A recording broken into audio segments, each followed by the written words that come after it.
So we're going to talk about falls, how they affect the elderly, and just start off and point out that this is where the world is of falls, and basically we all tend to fall. So I'll ask a question. How many of you have fallen this morning? I know there's one, because I saw her coming in. She'll claim it was only a trip because she saved herself, but she actually did fall. And she was a lot younger than I was. Didn't see that hand go up, but I did know it happened, okay? So, you know, sometimes paying attention to the audience when they're coming in actually gives you more fodder for your talk than actually giving the talk. So recognize that we all fall. The message is falls are inevitable. They are peaks of falls in young children at the start of life and as we get older. The changes in our control of our functions, of our walking and our balance are very similar between what you see in a child going forward up to about 6 to 8 years of age and a person my age and older going backward, I guess, one way of looking at it. So we regress to the same sorts of problems. Much of this can be fixed. We will still not stop falls because, as I say, I saw a young person who was neither under 6 nor over 65 who actually fell this morning, or tripped, and they would claim they didn't. The one thing to realize is when you fall and you're younger, you most probably don't injure yourself unless you're doing something really stupid. You know, if you're up on a ladder and fall from the ladder, or you fall out of the 6th floor window, you're going to injure yourself. But on the whole, young people don't usually injure themselves. Older people are the people who finish up injuring themselves. Older sort of starts around about 50, where you start to get a little bit of osteoporosis if you're a woman, around about 60 if you're a male. And what tends to happen when you fall, sorry about that, about my age, okay, you know. So basically, what tends to happen when you're younger, the 50 to 70-year-old group, a friend of mine who's very active went basically, she's in her late 50s, she went camping with her husband out in California, and she fell, and she came back having fractured her Colles fracture. Because you fall when you're young, you put your hand out and you protect yourself. That protects you from bodily injury. That, as we get older, we'll point out, you're much more likely to fall and fracture a hip or have a major injury. So there are multiple reasons involved in that. We're going to look at a lot of them and look at things that we can perhaps do to try and stop some of that. So, more or less, this is what I've been saying. Falls are extraordinarily common. If you're over the age of 75, about 1 in 3 people will fall every year. 1 in 2 of them, or half of them, once they start falling, will continue to fall. So some people fall once, but all of you know that when somebody starts falling, particularly in a nursing home, they tend to continue to fall. You tend to get these repeat fallers who may fall 10, 20 times over a few months, something to pay attention to. And in the community, when older people fall, about 1 in 20 will fracture, but by the time you get to a nursing home, it's about 1 in 6. Nursing home residents fall about 3 times more commonly than in community persons, and in each bed in the nursing home is responsible for 1.5 falls. So if you're keeping records in your nursing home, you want to know roughly how you're doing compared to the rest of the population. It's 1.5 falls are the norm. If you get down to 1 fall per bed in a year, you're doing very well, okay? So you're not going to get much better than 1 per bed. Now, remember, this is if you measure all falls. One of the problems when you put a falls program in your nursing home is one of the first things that happens is the DON gets everybody excited about this and says, well, you've got to record all falls. And so suddenly all those falls that somehow didn't get recorded get recorded. So when you start any program on falls, you expect to see an increase in falls. Not necessarily injuries, but the fall number will go up or your program isn't working, because when you focus on something, particularly in the nursing home, or even if you focus on the community, if you go and ask people in the community when they fell, you know, we saw this morning, people can't remember they fell on their way into the building, you know, or actually inside the building. Let's be fair about that. So you don't get the pure honest truth because we don't remember things. As soon as you start focusing on it, you give people cards in the community, you say, fill this out, tell us when you're falling, you suddenly see the fall numbers go sky high. So you think you've got a great program and the program starts to fall apart. So we have to recognize that that's one of the problems. There are many studies, as we'll talk about, that have shown that yes, you can reduce falls. So we have to believe that we can fix falls, but more importantly, we can fix injuries. So eventually falls will go down.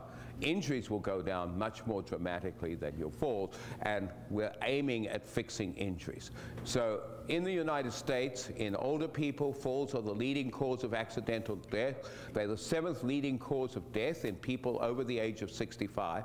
3/4 of falls occur in the 13% of the population over 65. So many more falls in older people than in young people that are reported.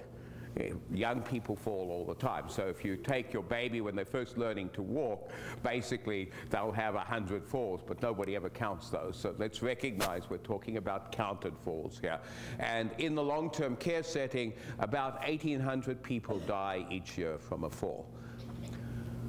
Hip fractures. 95% of hip fractures occur from falls. Now, please understand that you will occasionally have somebody who's so osteoporotic they're lying in bed and somebody will turn them and they'll fracture their hip. Or they'll just basically stand on the side next to the bed and they'll fracture their hip. So we do see those. In addition, obviously, hip fractures can occur from major accidents, car accidents, and things like that. But in the nursing home, be aware of those very osteoporotic people, because they're the ones that get you into trouble with state, because state comes in and investigates, why did Mrs. Smith, age 98, fracture her hip, and you've got no record of her falling? You know, well, Mrs. Smith didn't fall, most probably. Mrs. Smith has no bones. If you have no bones, you're very likely to fracture your hip just turning over in the bed, and you can do that. It's very well reported. There are a series of those, and for the administrators at least, you need to be aware of that, because it can be your defense when you're dealing with a state. In the United States, there are about 1/3 fall admissions to hospital each year as a result of a hip fracture. The numbers are going up, and there's been a steadily increase. Now, this is an increase not just because the population's getting older, but at every age there has been an increase in hip fractures. Anybody want to try and tell me why? If you've been listening to TV recently, you could work it out.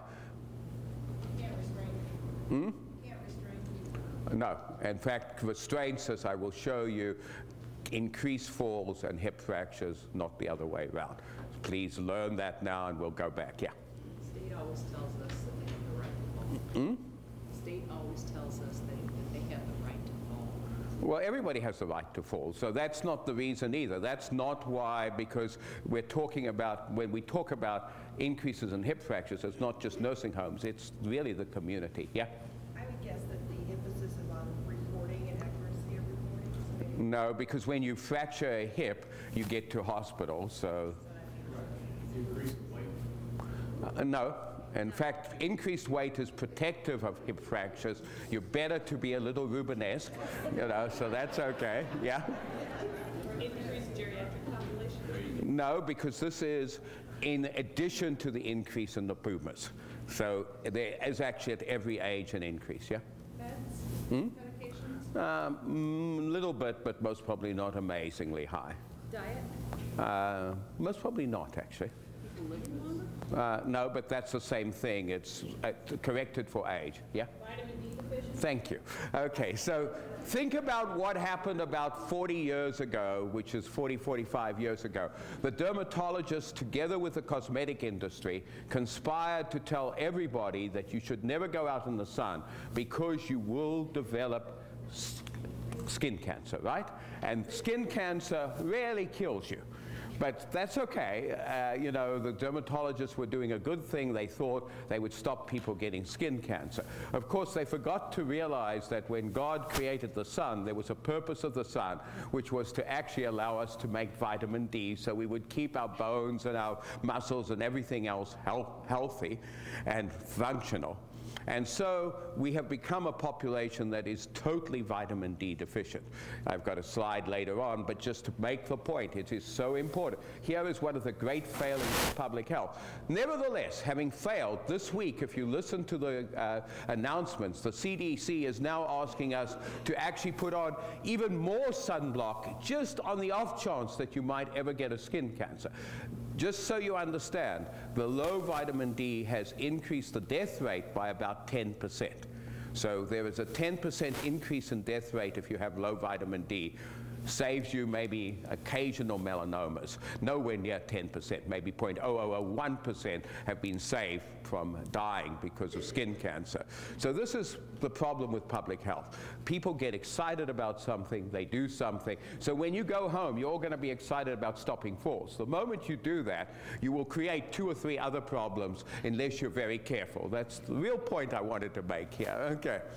Falls, remember, cause other injuries. We all know this. Head trauma. So somebody who's a frequent faller, get their football helmets and try and keep them on them. It's very important. We have a few people in our nursing homes who have consistent seizures. We can't stop the seizures in some of them. We know it's going to happen once or twice. They need to be protected. Lacerations, obviously, fractures elsewhere, and soft tissue injuries.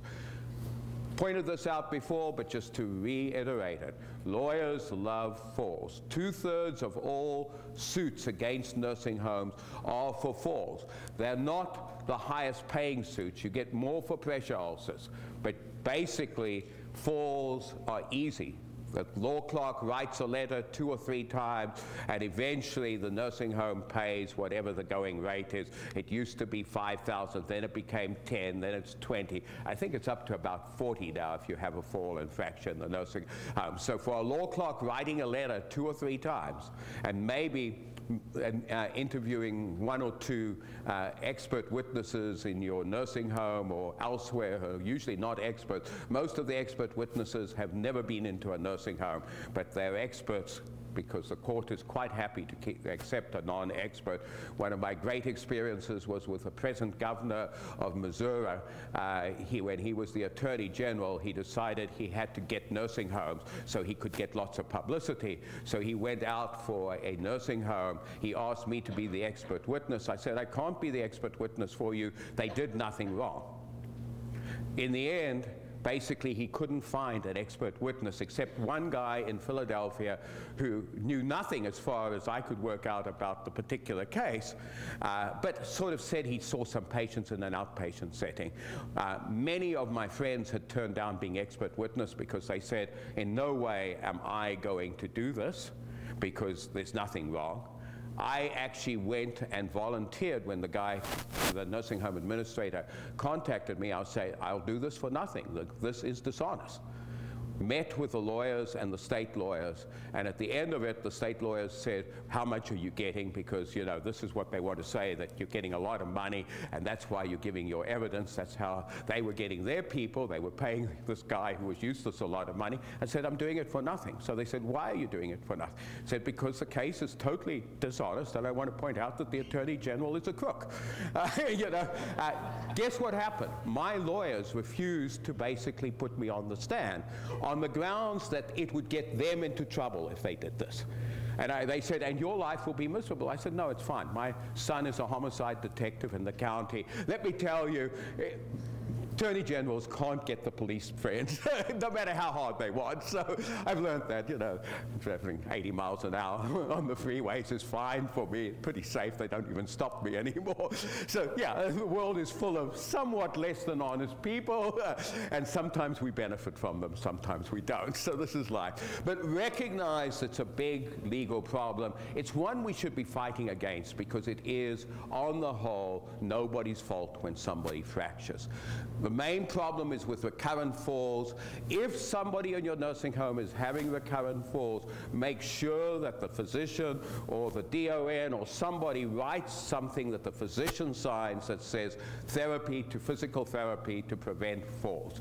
That actually is highly protective against the lawyer trying to push the case because they run out of, you did do something. You know, they're always looking to say you did nothing. And then a pharmacy consult to see if there are any meds associated with falls. Simple things will save you from being sued, something that's worthwhile. So falls are inevitable. Therefore, as I've been telling you, our goals are to decrease the number of falls and prevent injuries where possible. So whenever you want to stop something, you need to develop a program. And the programs, at least in the nursing homes, but you can also do this in the community, are continuous quality improvement programs. Deming, as you all know, basically went to Detroit in the 1950s and said, your cars are pretty crummy, they break down in 1 to 2 years, and I can make it so they'll virtually never break down. And Detroit said, wait, we like them breaking down every 2 years because then we have to sell more cars, and we don't need you anyhow. We make the best cars in the world, which in the 1950s was absolutely true. So Deming did the only thing he could do. He went to Japan, where the cars broke down after a week, you know, so they had really lousy cars. And he said, I can fix your cars so they'll go forever. And the Japanese said, hey, that sounds good. Maybe we can compete against the Americans. And so he showed them how to do it. He developed this continuous quality improvement, which is you collect data. When you see a problem, you basically quantify how big the problem is, and you give instant correction by empowering everybody, in the case of the motor vehicle industry, on the service line to fix something. If they see something, they can stop the line instantly and say, there's a problem here, let's fix it before we make more problems. Same thing should happen in the nursing homes. That empowerment is very important, to let people fix things when they see it, talk about it, encourage your aides and other people to be able to talk. And this sort of can be done as a rapid cycle. The problem with rapid cycles is people stop collecting the data. They do it, they fix it, and then they walk away. Now, any of you who work in a nursing home understand that any problem in the nursing home comes back. I am a world expert on finding missing laundry in the nursing home. Why? Because I do two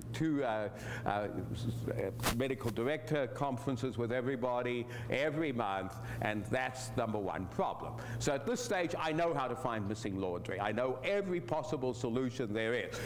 These things come back, and people stop doing the things that they're supposed to fix. It's very easy. So there are about 3 things, and if you pay attention to those 3 things, you get those 3 things fixed, and it works out very nicely. It's good if you can basically graph out what's happening, because you will find that when you graph it out, first of all, you'll often find that the problem is happening at a specific time. In this one falls graph, set of graphs here, this was in a nursing home where it turned out everybody was falling not between 3 and 11, but between about 6 or 8 and 11, after they'd really gone to bed. So the DON basically, when we got all the data, said, I'll go and look and see what's happening. So she came in, it was a female, she came in, she was looking around, and there were 2 aides who conspired together to actually push people out of bed. This happens. I mean, you know, it sounds terrible, but any of us who've worked in a nursing home understand that there are some very funny people who sometimes get fun out of doing bad things. So we fixed the falls problem. It was nice to fix it. It was a bad outcome to understand why, but it was fixable. If you hadn't graphed out and found the falls were exactly in the time when those 2 people were there, and it only happened on the days when they were both working together. So very simple to be aware. Sometimes you've got to think about this. And then the important thing is to watch how you bring your falls down. But don't set, if your falls are up here, don't say, I'm going to go from 1.5 to 0.2 tonight. Because if you try to do that, you're never going to get there, because it looks impossible. So if you're at 1.5, you say, well, let's try for the next month to get to 1.3. And slowly change where you're going to till you get to a level that is reasonable. When you get to a level you can't get down any lower, don't set the level even lower, because people will just give up. People like to be rewarded. So this is what I told you about the Colles fracture. You see the younger woman falling forward on her wrist there. And here's the older person like me walking along. And if I walk, I'm liable to fall to one side. I fall on my hip or I fall backwards, which is why I get my hip fractures. So we need to be aware of that. Please remember, particularly in the community, but even in the nursing home, fear of falling leads to social isolation, depression, and an increase in bad activities of daily living. The reason for this is why, when people fear they're falling, they actually will fall more and they'll have more disablement. Quickly, everybody. What do you do when you're scared? You tend not to do it, right? Much more importantly, you just don't do it. And if you sit all day and you don't do anything, you're going to lose all your muscles. Now, in the end, you've got to get up, if only to get to the toilet, okay? At that time, you're going to fall. So recognize fear of falling is a huge problem, huge in the community. You've always got to ask about fear of falling when you have a falls program going on. So this is most probably the single most important message I can give any of you. Bed rest is for dead people, you know, and that's the only time anybody should be in bed. A recent study done by friends of mine in Galveston looked in hospital at what happens if you come into hospital and you're over the age of 70 on an ACE unit. And it turned out that about half the people who came in, even though they told them they had to get out of bed and they told the nurses to get them out of bed, never got out of bed, or virtually never got. So they had virtually no steps, 30 steps a day or something, you know, and those 30 were most probably as much as the physical therapist got out of them in hospital. Otherwise, they lay in bed, said, I'm too sick to get out of bed. The other group started to listen, got up, and got out of bed. The outcomes in the group that got out of bed, far less falls, and in addition to that, they got out of hospital 2 days earlier and were much less likely to need to go to a nursing home. So you come into hospital, the bed should disappear except at sleeping time.